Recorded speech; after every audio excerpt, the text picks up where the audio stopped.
meeting room. And so in these few seconds, we'll hear a message from Abeka. Our pews might be a little empty, and our classrooms bare. But for everyone teaching and learning at home, whether it's always been a part of your lifestyle or simply a part of your life right now, rest easy, knowing you're right where you need to be, together.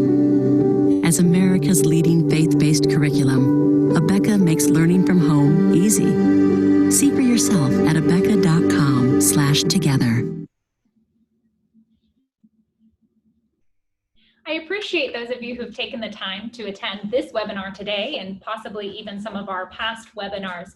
We've put these webinars together just as a means of providing resources and ideas as we address some of these unique issues in education that we're facing during this time of what I call COVID learning.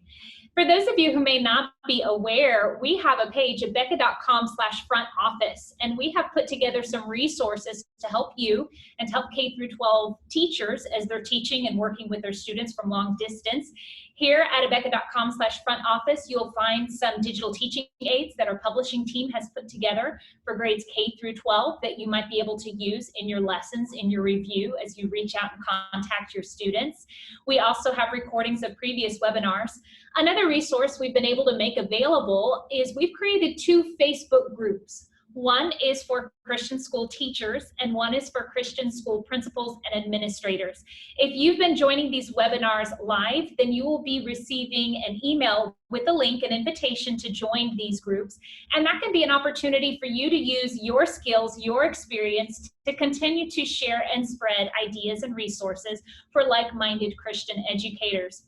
Another resource we'll be making available today is just a white page, a summary of some of the information that we'll be talking about today.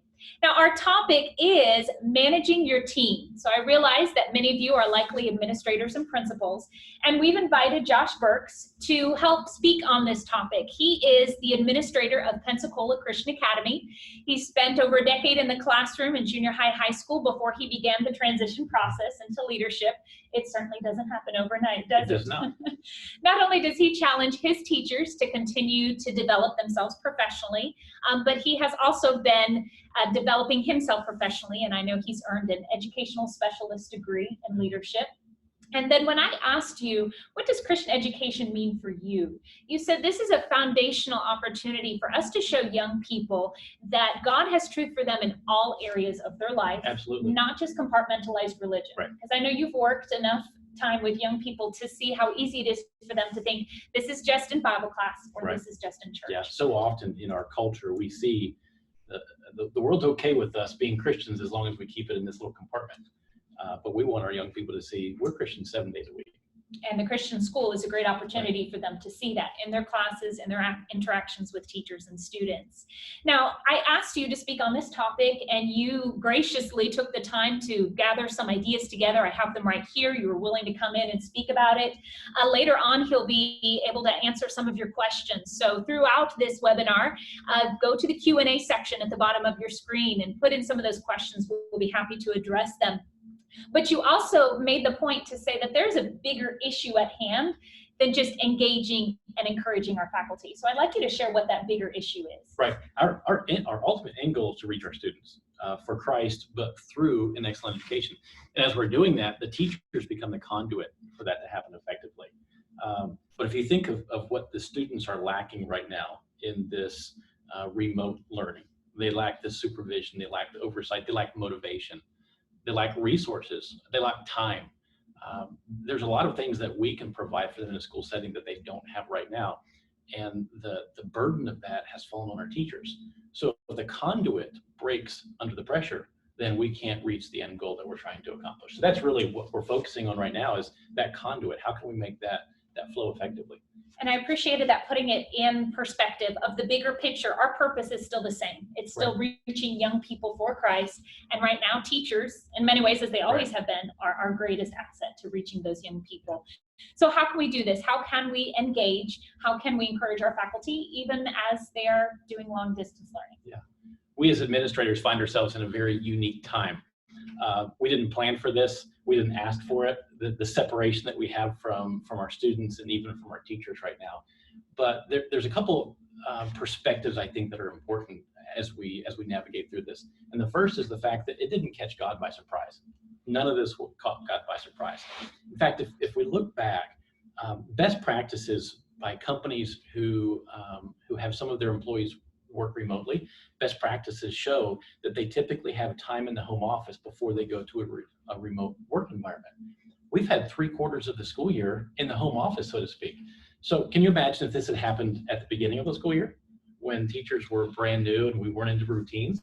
I'm very thankful it But didn't. here we are 3/4 of the way through the school year. So God knew that. And so even his timing is perfect in that. And the second is this: the concept of remote work is not new. Depending on what study that you or survey that you look at, some periodicals such as Harvard Business Review would say that 25% of the American workforce, even before COVID, was working remotely in some capacity. Others, such as Gallup, would take up to 43%, Forbes even 50% or higher. So a lot of the American population has already been working remotely. What does that mean for us? It means that we can glean from best practices. Now, granted, it's new for educators, or many of us as educators, but we can still glean best practices, research, data, scientific answers to our problems and apply them to the education setting. So we're ready for this. So it's not blind leading the blind. Right. We can look and find some Right. ideas. And so as you have been working with your own faculty for the last month and a half, and as you've been doing the research, what are some things that principals and administrators can do to support their teachers at this Right. time? Good question. Now keep in mind that my answers to you are based on what I have studied through the corporate work world, through research that they've done with their remote employees and applied them to the academic setting. Okay. And so the first action item, if I could say this, is trust your teachers. If you think about it, when I interview my teachers, I'm looking for several things. I'm looking, are they a person of character? I'm looking, are they a person of ability? And then thirdly, I'm looking, are they a person who can connect with our ministry and our mission? So based on those three things, I would hire a teacher. Those three things haven't changed. So we're working with people who have ability, who have character, and who have a ministry mindset. We're just changing the environment a little bit. So trust our teachers. It's amazing how much they can flourish when we allow them to do so. In this setting, in fact, I believe that you have on your website a brief clip from one of our first grade teachers. We do on that Emily resource Howe. page, yes. Okay, that clip came from a parent who was so impressed with her engagement with their student that they videoed it and submitted it to Abeka as an example of appreciation. We didn't tell Emily she had to do it that way. She knew what the end goal was, and through her creativity and her ability, she made it happen. So teachers can do a great number of things to reach that goal, and we need to trust them. And in a way, I guess, and I'm a teacher, so one of the things I challenge myself is to set high expectations for my students. Right. And my level of expectations is often where my students will rise to. So in the same way, is it the same way with administrators and teachers? By trusting them, you're setting up a high level of expectation that they will rise up to. Absolutely. Good. Absolutely. What's a second action item that you have? I would say to be cognizant of our circumstances. It's almost like the river washed out the bridge between us and next school year, between the fall. We need to get to the fall academically. How do we get there? We realize that we don't have time to build a nice fancy new bridge, but we still have to cross that river. How are we going to do it? Well, we need to reduce some of our expectations, not in quality, but in quantity. So trim back some of our assignments. It may be that we can accomplish the same goal with fewer assignments rather than more. We don't need to replicate a full school day and expect parents to live out that full school day at home. That would be pretty difficult for them to do, especially considering the fact that families often are sharing devices. They're sharing the bandwidth of internet. They're sharing time. Mom and or dad are out and they're working. They don't have the supervision. They don't have the motivational tools that you as a teacher may be more experienced with. So there's a lot of things hindering them. We need to be aware of that. As we reduce assignments on students, it also reduces some of the pressure on the teachers as a result of that. We should focus on the core subjects. the skills-based subjects, arithmetic, language arts, those types of things. As we focus on those things, what we're trying to do and communicate in a timely manner, not tell them weeks and weeks in advance, this is exactly what we're doing, but in a timely manner, and avoiding continual changes. What we're doing is we're spanning that river, we're getting across it in an effective way. It may not be the prettiest way, but it's effective. We'll get to the fall. And that echoes something that we've even talked about in the last 2 webinars of looking at what is the essential basics for our students and trimming it down. And as you said, it's not that just helps our students and their parents, but that does help our teachers. Now, one of the things we've also brought up is accreditation. So I know as we look at what needs to be trimmed down and pared down, keep in mind what accreditation standards does your school, does your state require you to maintain. And I know something Micah Conlon, who he attended our first webinar, he's been on several accreditation teams, and he said, make sure you document carefully the changes that you've done. Keep that on file. So in the coming years, as people look into it, you can show them what was done during this time of COVID learning. And then I noticed your third action item, and this is a broad topic, but it needs to be covered, and that is to support your teachers. Yes, they definitely need support. Just like the teachers are there to support the students, we as administrators are there to support the teachers. As the studies have shown in remote work environments, there are some positive things. In fact, an Airtasker survey that Business News Daily reported a month or so ago reported some positive things with working remotely. People can actually save money working remotely. People can be healthier working remotely. You don't have those germs and the viruses in the office space. In fact, that's the very reason we're remote right now. And people can be more productive working remotely. Research has found actually that it's the managers, in our case, the principals, the heads of schools, sometimes provide the greatest distractions because of just the small talk. We care about people, we want to know how their lives are going, and so we have a lot of small talk. As some of those things are minimized, there's actually more productivity, and people are healthier. The studies show that on average, 1.4 days per month is gained by working remotely. That's over 3 weeks a year by working remotely, simply for not getting sick as often. They're healthy. Right. So there's some good things, but the reality is there's some real challenges. Right, and I feel as if this abrupt switch to remote learning in some ways exacerbates the natural weaknesses of remote learning. Yes. So I was actually reading Harvard Business Review, and they list, I think, very succinctly some of the weaknesses or challenges of remote work. And as you mentioned, it's made even more dynamic by the fact that we weren't prepared for this. Nobody could plan for it. Yeah, in education. So one of the things that they mentioned was in the area of supervision, the lack of face-to-face supervision. So on a normal day, as I'm interacting with our teachers, I can see just from their facial expressions, just from their body language, just from their tone, I can see how their day's going. But when I can't see them, I don't know what they're doing.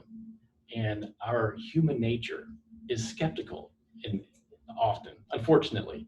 And so if I can't see them, I wonder, what are they doing? Are they really earning their paycheck, so to speak? Are they doing what's expected? I don't know that. So there's some doubt that comes to my mind. On the flip side, the teachers begin to doubt the administration because the administration is not in their office. They're not there for them. And they wonder, what's the administration doing? I, as a teacher, am contacting all of my students. I'm working through this. What's the administrator doing? Are they supporting me? So we're fighting perception. And the perception is that we're not on board anymore. It's not reality, but that's what we're fighting. We're fighting a lack of information or a slowness of information. Answers that may come quickly in a normal setting when we're at school may be more difficult to get in a timely manner. And as a result, relationships are strained.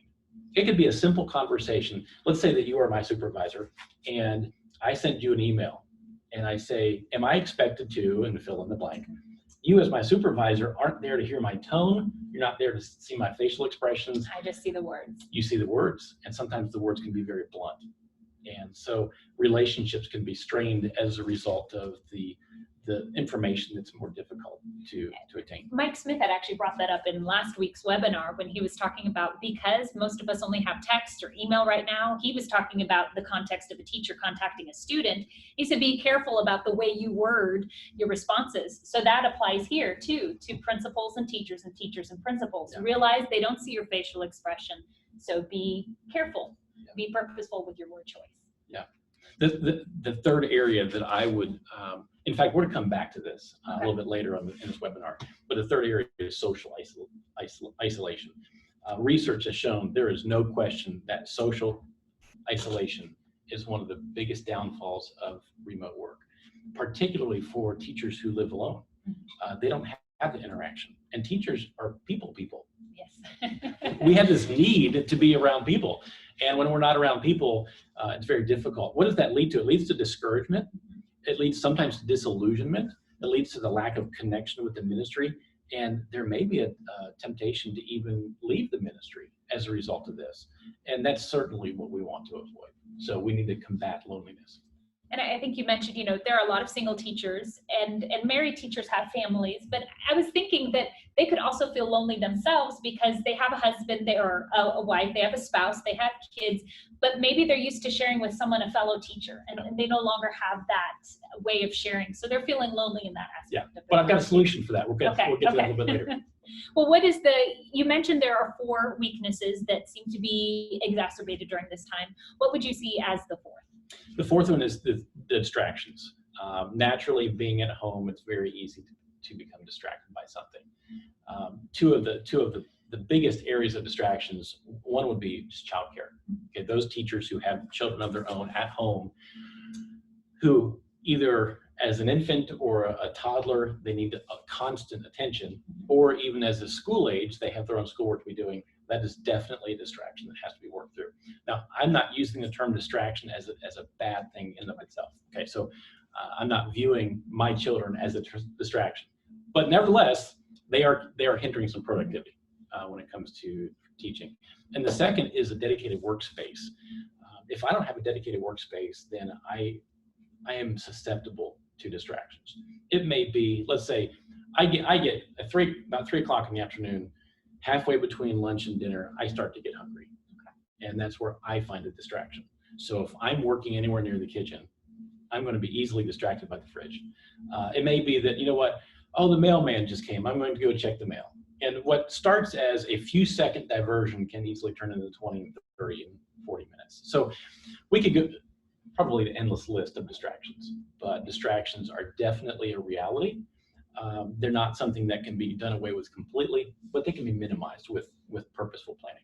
And I think, like you said, because there was lack of inability to plan at the beginning of this, this is the childcare that parents have, but it also helps just to realize it's there, acknowledge it's there, and not be overwhelmed when it does happen. Right. And I know I was looking later, you do have some suggestions for minimizing those distractions, of helping teachers stay focused in this time. But we talked about these weaknesses, and I think many of you are facing them yourselves. You understand that your teachers are also facing them. But what are some things that school leadership can do to maybe mitigate some of these negative effects of remote work? Right. Understanding that we're roughly halfway through this remote time period in this school year. We don't know what the future is going to hold, but in this school year, as we're trying to reach the end and accomplish our primary goal, we're halfway through. So people have already gotten into it. Maybe some bad habits, maybe some good habits. But one of the foundational things that we can do as leaders is to exude calm confidence. There is such a term, and it has been researched extensively, as emotional contagion. And my emotions are even more contagious than a virus that may come from me, because the impact is immediate. As research has shown in this area of emotional contagion, employees look to their supervisors, or in this case, teachers look to their administrators, their heads of school, for how they should respond to this crisis emotionally. Is it something that we can manage? Is it something that we can overcome? Or should I be scared? Should I have some exit plans in place? So how we convey that to our teachers is so important. We can use expressions like, we've got this.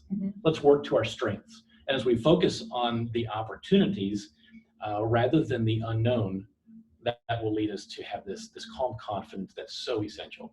So realizing that the stress that invariably I know you and other administrators and principals are under, if you're letting it show, it will affect your teachers. You're going to see that they're stressed as well. Right. But just kind of holding it together, praying Yes. for the Lord's strength and moving Yes. on will help them. You mentioned the professional development.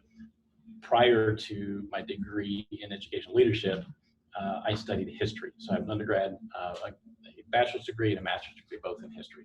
One of the reasons I love history is because I love studying leaders and see how they respond to crisis situations, to see that calm confidence that they convey, and then as people begin to follow them. It's one of my favorite parts of history to study. And you can probably see which leaders were successful and Yes. which weren't so much based Yes. upon how they were able to handle the Yeah. crisis. Good. So maintaining that calm confidence. What's another step that teachers, administrators can take? Right. So with that calm confidence, we project a sense of order, of orderliness. Teachers, they're talented, very creative.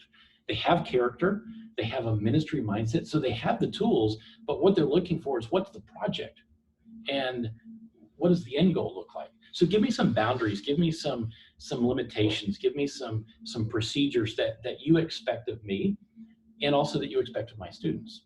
So we need to have a very clear end goal with metrics. So this is where we're going to get to. Now use your abilities, your God-given abilities to get there. Teachers need to know what their boundaries are. What's the final goal? What's the path to get there? What happens if students don't meet that goal? And once we create these boundaries, this order, then we need to empower teachers to follow through with that. And what I mean by that is some of us who have a great attention to detail, we have this propensity to micromanage. We have strong opinions about how things should be done. But the reason that we hire teachers is because they are talented and they have the ability and they can do them. And it may not be the exact way that we would have done it. So we need to empower them so that they feel empowered to fulfill the task, to reach the goal that's stated, but not to be micromanaged. So administrator, if you have a propensity, a tendency to micromanage, I'd encourage you in these last few weeks, back off, give them some space. Okay, so going back earlier too, to trust your teacher and seeing how that helps empower them and yet still giving them order, still giving them direction rather than you do what needs to be done and they're left floundering. Right. I noticed another mitigating action that principals, administrators can take, and you said we'd come back to this later, that was communicating frequently and clearly. Yes, this is so crucial, particularly in this time period. We've been separated physically, geographically, but we cannot afford to be separated in our mission critical areas. It's so crucial that we do this. So as we communicate clearly, frequently, we're doing it for several reasons. One, we can't know if we're accomplishing goals if we're not talking to the very people who are in the trenches working towards those goals. We can't know what problems are on the horizon if we're not talking to them. They can see some of those problems begin to bubble up, and we can address those, and we can forecast action items before they become a big deal. And thirdly, we need to support them, and we can't support them effectively if we don't know exactly what they're going through. So we need that frequent and that clear communication. Now, how does that happen in this environment? There's a variety of ways. You mentioned earlier email, texting. They're rather factual. There's no feeling, there's no humanity in emails or texts. Now that we have emojis that we can drop in, that has helped, but it's still not a perfect solution. So I would strongly recommend video conferencing. That is probably the best way to communicate because we can see the facial reactions, we can see the expressions, the body language, we can see those things that God created and gave us to communicate effectively. Now, there's nothing wrong with email, there's nothing wrong with text. They're appropriate for rather mundane things that don't need an immediate answer, or maybe to initiate a video conference. But video conferences are very effective. So maybe using emails to send out guidelines and expectations, give your teachers an opportunity to read them, and then have a video conference where you answer questions or clarify.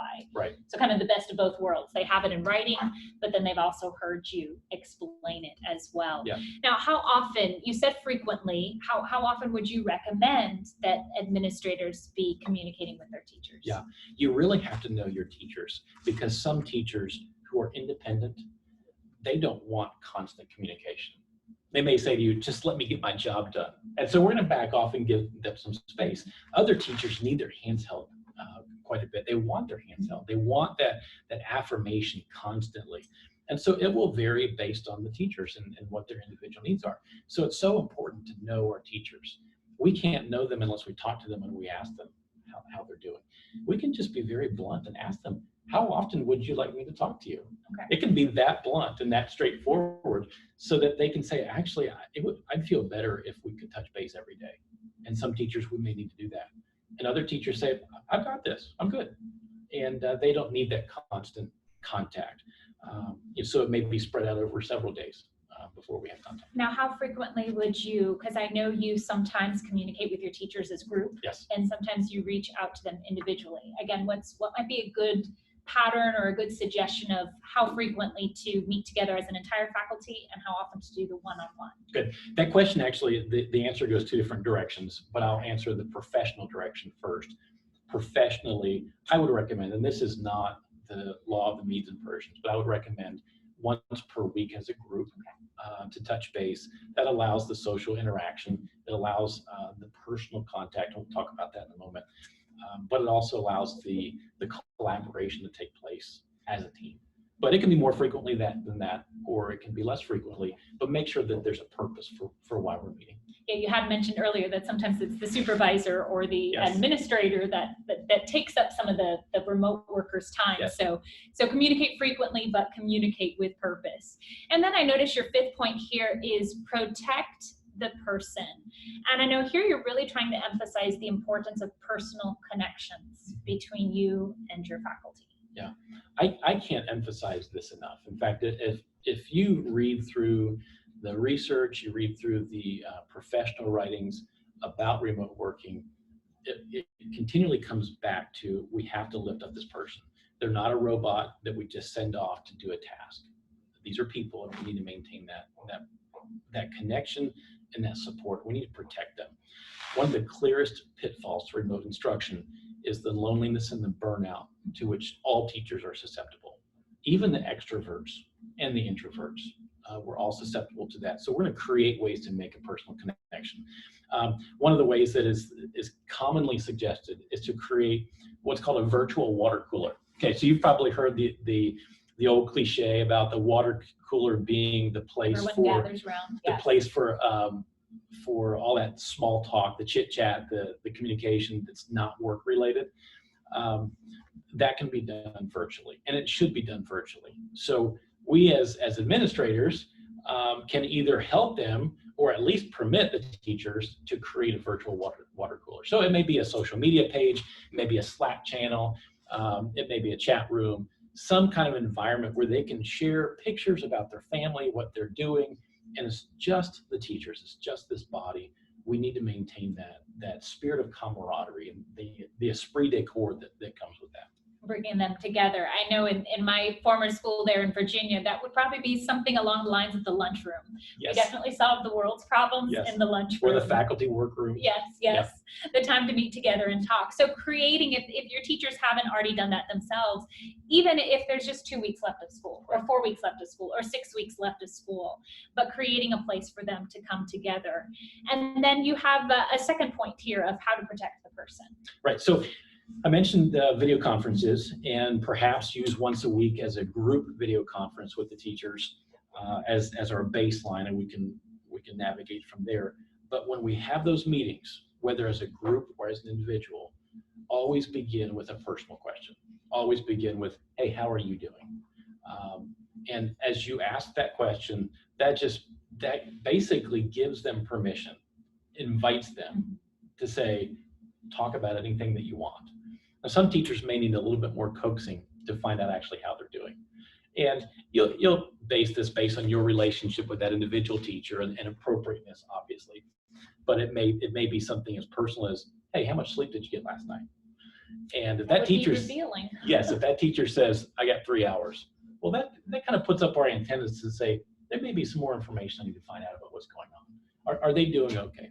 So it often helps to ask something a little more specifically than how are you doing? Right. Although even sometimes how are you doing and then a pause and a wait for an answer can indicate you are wanting to know. But asking them about how long they're sleeping or even probably their kids, how are their kids doing with their remote learning and bringing that personal connection. Now we have to give time for an answer. Sometimes we especially here in the South, we have this habit of how are you doing? Great, and we just move on. It's more of an introduction rather than a meaningful question. But if we have eye contact, it's a meaningful question, and we wait for an answer. We can. Yeah. And I know you've been talking about keeping communication purposeful, but taking those first few minutes to find out how they're doing is purposeful. It isn't wasting their time. Correct. And I know your third comment you have is to create some virtual fellowship. You talked about a virtual water cooler. What do you mean by virtual fellowship? Okay, so virtual fellowship is something fun that's not work related at all. It's just something fun. It's a connection point. And if you've got elementary teachers or even kindergarten teachers, they are known for their creativity. So you may want to lean on them a little bit. But it could be something like a virtual bake-off. So you decide pick a time, pick a day. We're going to have a video conference, a live video conference, and at this live video conference, we'll all unveil whatever we baked together. And we'll vote, and it'll be judged on its appearance. Obviously, we can't do the taste, but the appearance often leads to our mind of what it might taste like. So ideas such as that, or if you have a small group, and if you have a work meeting planned, you could even plan to have pizza delivered to each of their work areas at the same time. So little creative ways to create virtual fellowship. There's a lot of ways that you could do that. Okay, but purposeful planning. Yes. I know often it's the small things that resonate the most with those we work with. And then helping them establish schedules. I know we had said empower your teachers, they're professionals, and yet we can still come alongside them and help them even in this area. Yeah. Have you ever come across a child who, with good intentions, tackled something that was larger than they could physically handle? Okay, so we've all probably seen that. Teachers can be the same way. Keep in mind they have ability, they have character, and they have a ministry focus. Mm-hmm. So in given this opportunity to reach out to families, and the family schedules are all over the place, teachers can easily stretch themselves to the point of burnout because they begin what they think is the regular school day, the 8 to 3 time period. Well, that will be school. But then they realize that parents and students are actually more available in the afternoons and the evenings. And some students have no qualms about making a 10 o'clock phone call at night. And so the teachers feel obligated. Well, they need me. I'll be there for them. But they can't be there for them from 7 in the morning till 11 at night every day. They will face burnout. And so we'll help teachers establish schedules. It may be that they take the morning off because parents and students are not readily available in the morning, and they create some evening hours, maybe 7 o'clock to 9 o'clock in the evening, where they tell parents, I'll be available from 7 to 9 in the evening. So we help them create those schedules to protect themselves from well-intentioned burnout. And so that could be something principals and administrators do if they say, what is your schedule? Let me see your schedule. And if you think it works great, say great. But if you are seeing that they're tired, you can perhaps help them, give them specifics. And then I know we had talked earlier about how easy it is to have distractions, to take maybe a longer break. And you have some suggestions to help your team with time management. Yes. Let me back up a little bit. Actually, the concept of professional development is not off the table because our environment has changed. So we should continually be promoting professional development for our teachers, providing opportunities, providing tips. And one of the tips in this setting that many probably need is time management. There's a host of time management plans out there. One that I came across recently was developed by Francesco Cirillo over in Europe. It's called the Pomodoro technique. And some of you may have had this or may have heard of this. But Francesco, when he was in college, he had just a basic timer that was shaped like a tomato. And tomato in Italian is Pomodoro. And so he has created an entire technique called the Pomodoro technique. It basically comes down to this. Work on one thing for 25 minutes, then take a 5-minute break. Work on another thing for 25 minutes, take a 5-minute break.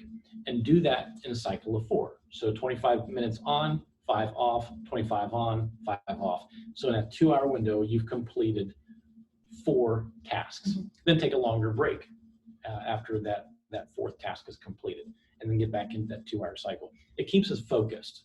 Now that's just one technique. There's many out there, but things like that are things that we as administrators can suggest to our faculty who need help in a particular area to continue to develop them. And pass that along. Well, thank you. A lot of this information has been compiled into the white page that you will receive an email about, and so you can look back and refer. But we're going to take advantage of having you here in order to just answer some of the questions that have come in from our principals and administrators as they've been watching.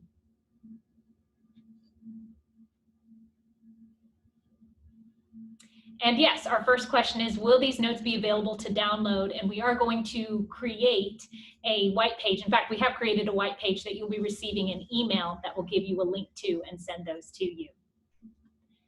We have another question. Are there any ideas for how to maximize opportunity for small Christian schools to grow through the opportunity that the COVID-19 situation is providing? What will the new school year look like this fall? Many of the public schools are talking about having students attend 2 days per week, work at home the other 3 days. But I know you've probably have some possible plan A's, plan B's, plan C's. That will differ for every school, for every region, but what are some guidelines that you would pass along? That's a really loaded question. Quite frankly, it's very difficult to tell at this point what things will look like come August. In the back of our mind, we're thinking through some of these scenarios. For instance, if we're still under some kind of social distancing guidelines, how could we spread out our classes and put additional space?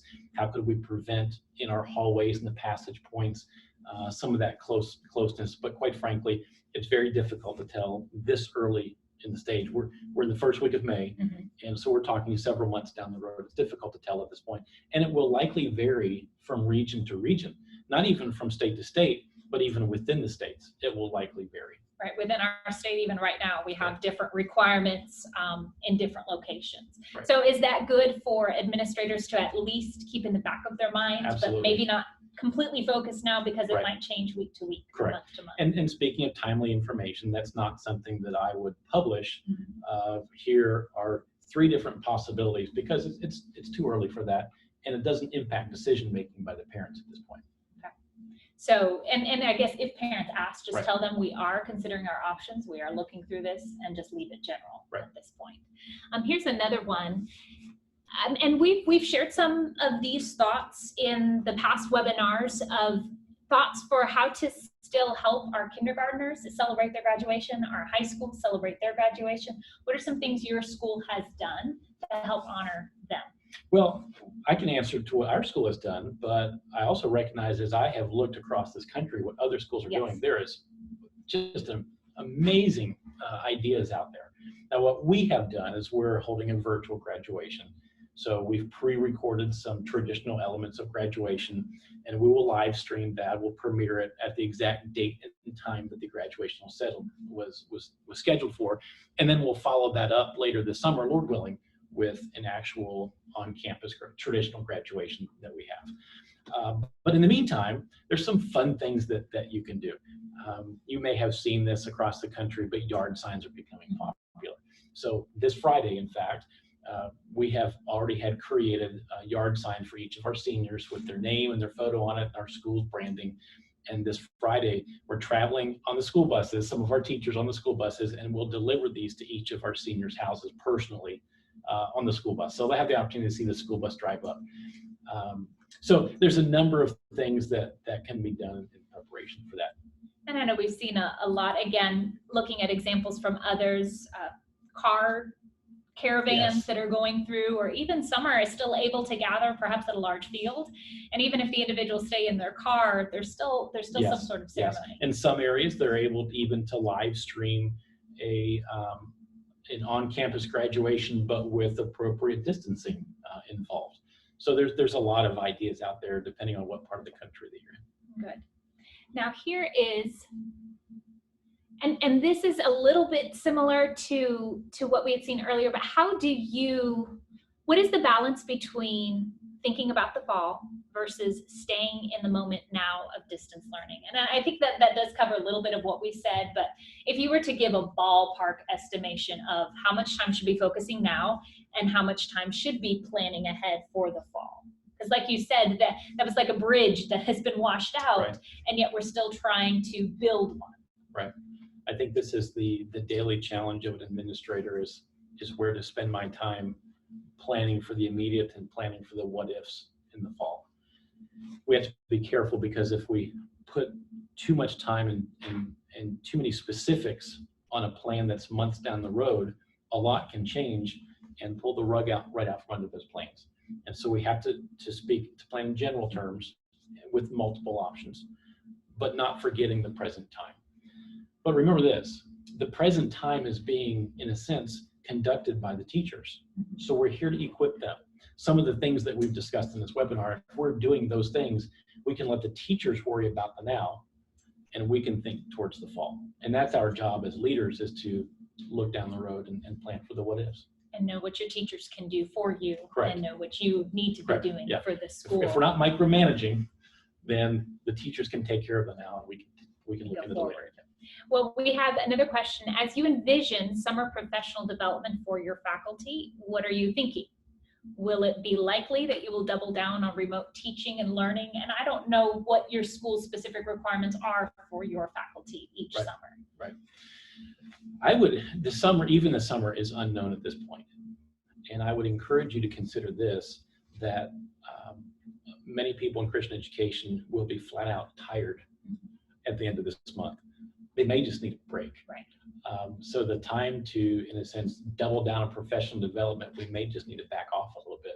So take a break, spend some time with your families that you haven't had these last couple of months. But as far as what would that professional development look like if we were to do it, it really depends on the needs of your faculty. You know them better than anyone, or you should at least. And so your professional development needs to meet their needs where they're at. And I know for those who may find themselves with canceled plans, and so they actually have more time this summer, Abeka.com does have some free professional development resources that your teachers might be able to avail themselves of. And this is another very common question, and there is no easy answer, but again, we can see your perspective. Grading for this time frame. What are some guidelines that you have instituted in your school, knowing that it is a little bit different for each institution? Yeah. Grading, if you look across the country on the approach to grading in this final period for this school year, there's a lot of different options out there. But I would encourage you to look at what your state and your accrediting body required, because that's really what's going to drive your decision.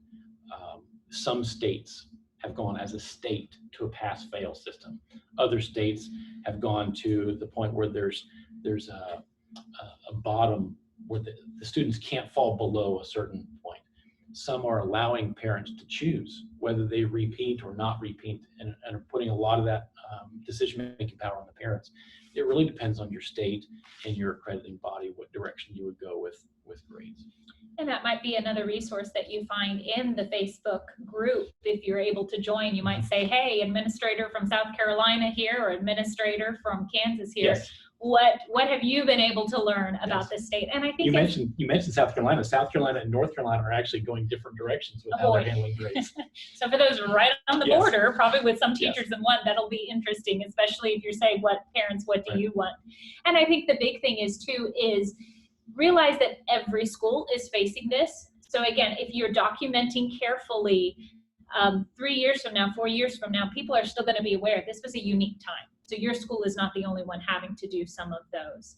And so I appreciate your time that you've spent with us, Josh, coming in, even as you're still working with your principals. I appreciate the time many of you have also taken to join. And we hope to see you in some of our future webinars. We'll even be having a webinar this Thursday as we look at helping you market your school. A number of you are wondering, I need to plan for the fall. How can I help that? You might find some helpful resources there. So I wish you a good rest of the day and hope to see you again in the future.